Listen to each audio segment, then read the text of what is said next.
in a world that is post-Undertaker. Post-Undertaker, guys. Post-Undertaker. Literally minutes, physically minutes after WrestleMania 33.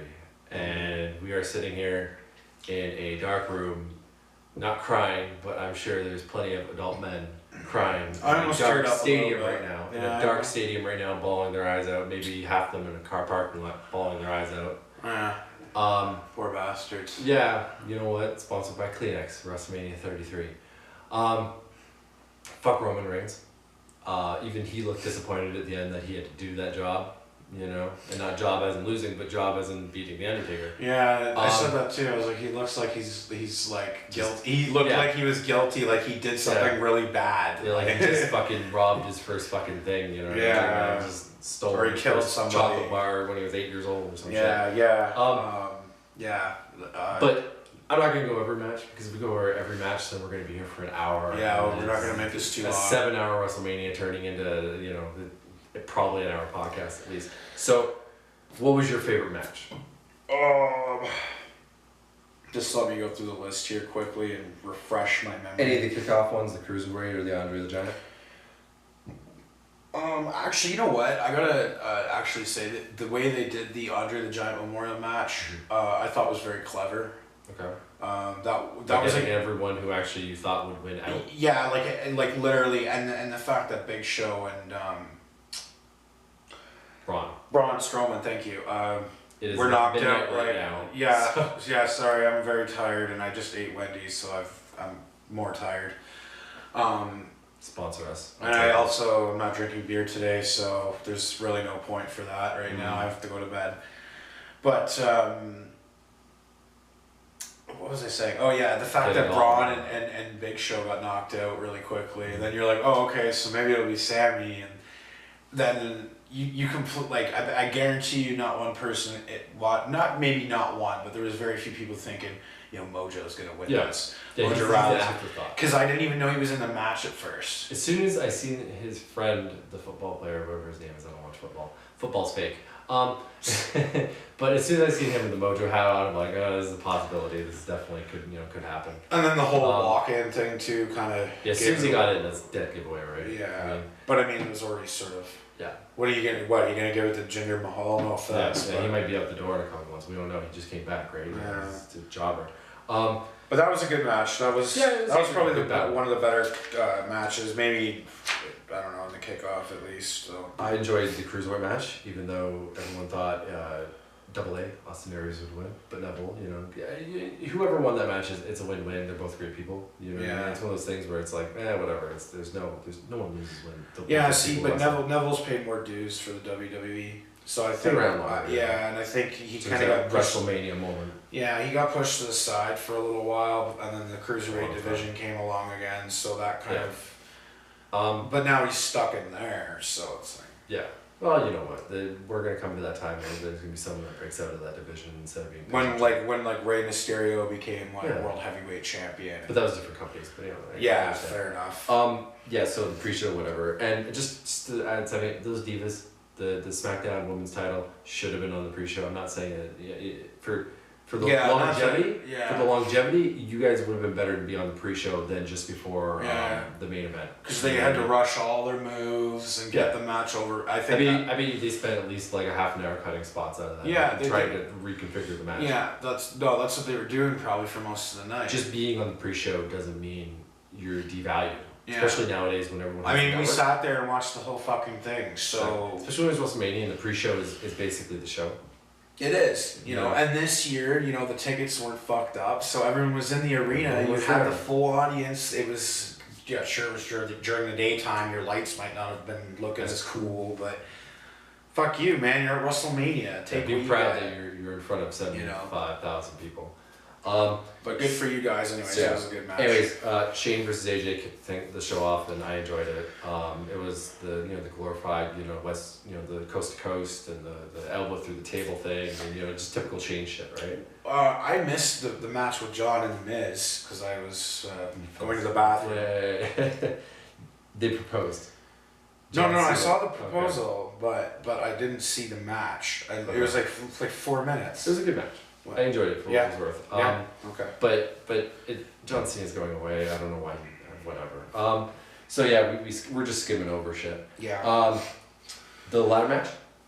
That was pretty. That was part of my favorite moment with the Hardy Boys returning. I knew that they were coming. I mean, not new, but yeah. You had some sort of insight. The dots were lining up perfectly. Yeah. So to have them come back and for everyone to be like the whole broken thing, that's cool. The delete. Well, the crowd was chanting it right before, and it was a good match.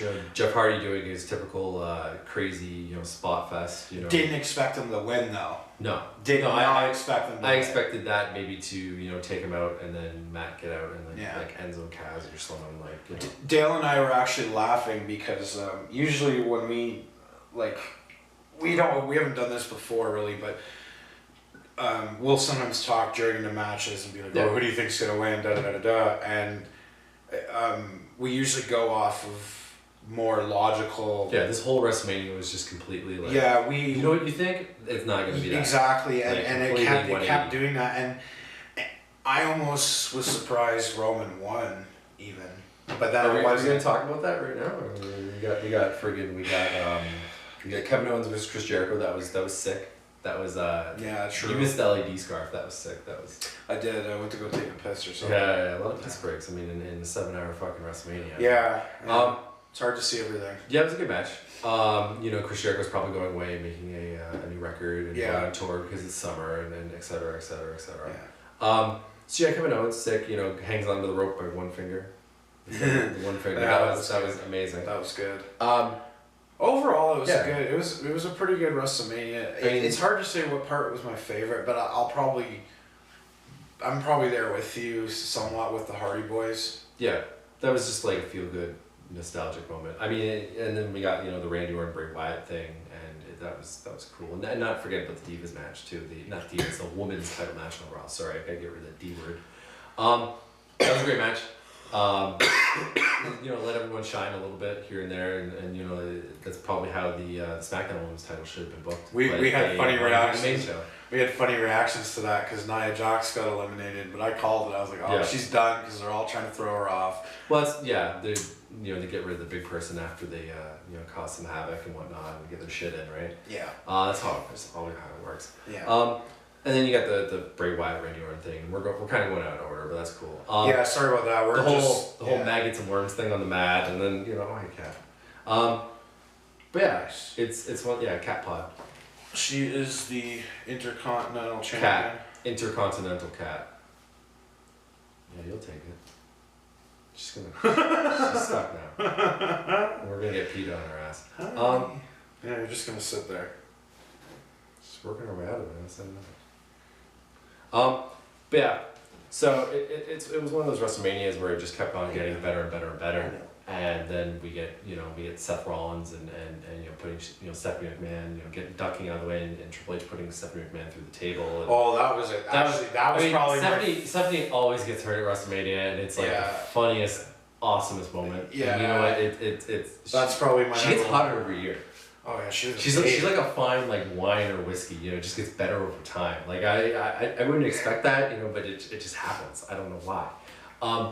But that was a great match. They played the whole knee thing, and there's no Samoa Joe, there's no Finn Balor. That surprised me. I thought those two, or at least one, would cause something in that match to happen. You know what I mean? But maybe that was the whole reason behind whatever they called that match, indefinite or unsanctioned. Unsanctioned. I thought maybe that would have a play. Triple H would get Samoa Joe to come down the ring, and then Finn Balor comes out, and then that was the thing that Triple H match though. I feel that was my favorite Triple H's match since Daniel Bryan at WrestleMania 30. Yeah, and I feel like he tried a bit harder than maybe when he wrestled Roman. Yeah, it's a hard thing to work Roman.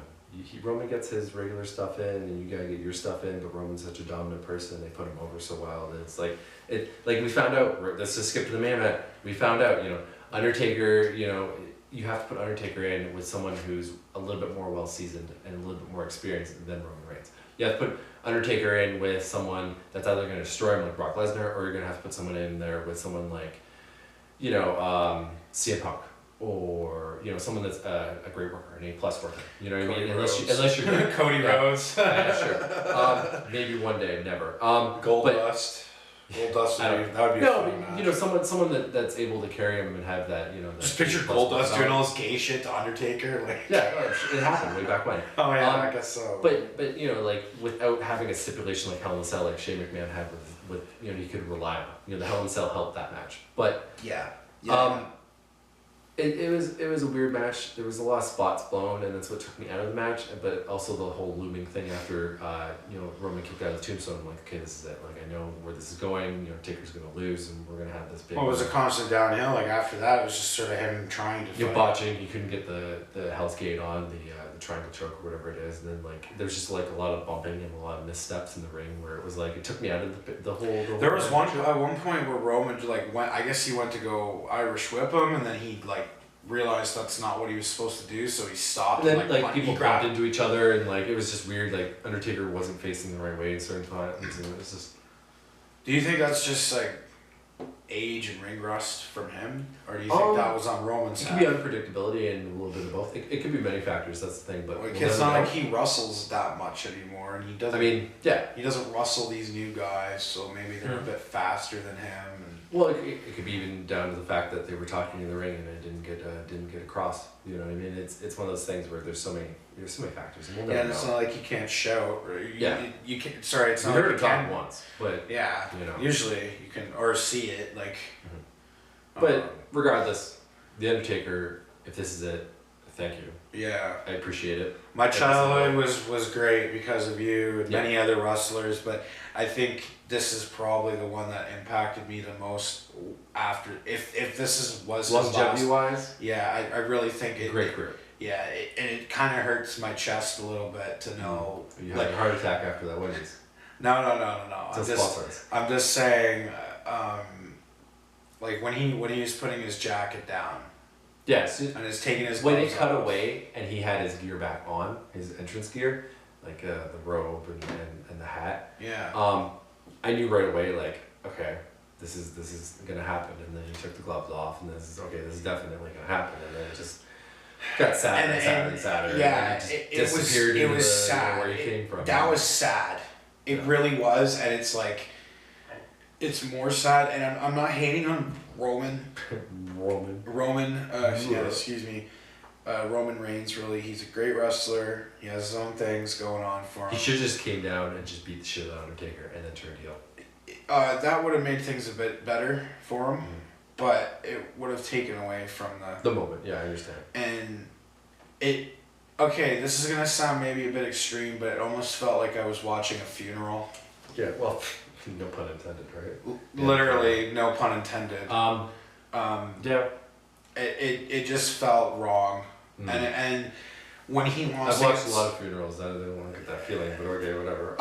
No, it's that's why I say it seems a little extreme to say that, but it was sad. It's something you weren't enjoying. You weren't enjoying being there. It's not something you're supposed to enjoy. Yeah. And that's kind of how I felt. I was like, fuck, man. I paid $11 this month to watch this guy fucking leave forever. That's how I. I had to leave at some point. I know. It's just a sad moment, and we'll see him in the Hall of Fame next year, I'm sure. And but it goes the course of how they always go. You retire in Hall of Fame next year, etc., etc. Yeah, but I didn't feel like that when Shawn Michaels went, or I mean, who else is retired right now? Ric Flair, kinda, sort of. Whatever. I didn't watch him too much though. I watched him more when he was with Evolution. Sam Marino too. Yeah. Just 9 years later. But regardless, I'm sure we'll talk about this more and more. If later. We'll be talking about this, and maybe we'll make it a little segment, and next time we have a podcast, is favorite Undertaker moment. Yeah. But right now, we are 7 hours deep plus post and into the Wrestlemania review. It was a pain in the ass, but it was enjoyable at the least. It could have been a lot better, but it could have been a lot worse. I enjoyed it. There's been worse WrestleManias. There's been better, but there's been a lot. 7 hours is a lot. That was the longest WrestleMania. I can't watch Raw tomorrow. And then we watched NXT last night, or technically 2 nights ago, and it's like 7 hours plus 2 hours of NXT plus the 3+ hours. Of If you think about it, you can even roll back to the beginning of this week. They had Monday Night Raw this week, Thursday night SmackDown, and then we have NXT, WrestleMania, and then Raw again. If you put it like that, that's like literally in 7 days you've got like almost 20 hours of wrestling. Yeah, it's mind numbing, and it's one of those things where I get everyone should have a spot on the card, but damn. Yeah. But speaking of the card, I kept track of the points. We were tying for a very long time up until the end, and then it started. We were getting all our picks wrong. All our picks were getting wrong equally, and then the Goldberg match happened, and then Taylor walks away with an added 10 points, and then because I called the time. You called the time. I was 15 seconds away. That would have changed everything, I think. It's one of those things where you beat me towards the end, and fair game, and I approve, and so my system. What did I win by? You won by, well, including the points that we got at the end because we both went over really. So you won by like 20 points. Holy shit. So, because 10 points for the, Yeah, and then that retarded Roman Reigns win. And you called Roman Reigns. And I feel bad for doing it. I sucked my guns and I lost. So I would like to introduce you to the new CastPod podcast champion and the winner of the WrestleMania 33 Pick'em contest, and I will see you in less than a month at Payback, no pun intended. And I guess and new I'll beat you at WrestleMania, I'll beat you then, brother. And new CastPod champion, weighing at an undisclosed weight and weighing at under whatever, Taylor, not gonna say his last name because this is going on the internet. Go fuck yourself! CastPod champion. Yeah. So this is my belt for the month. I am going to... It's white, don't get it dirty.